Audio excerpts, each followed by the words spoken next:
অতীতে এই ধরনের ঘটনা ঘটেনি, কারণ নদীর গতিপথ সম্পূর্ণভাবে পরিবর্তন হয়ে গেছে।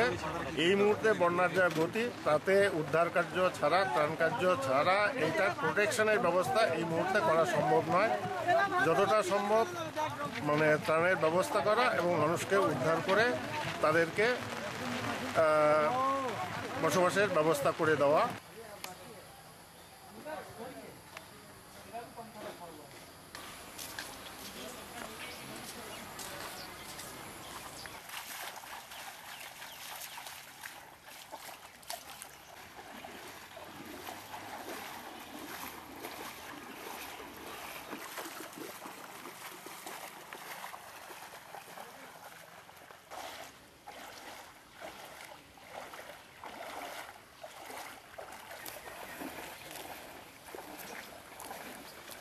रात 12:30 बजे से पानी घुसना धीरे धीरे आरंभ हुआ है और अभी तक पानी बढ़ते जा रहा है।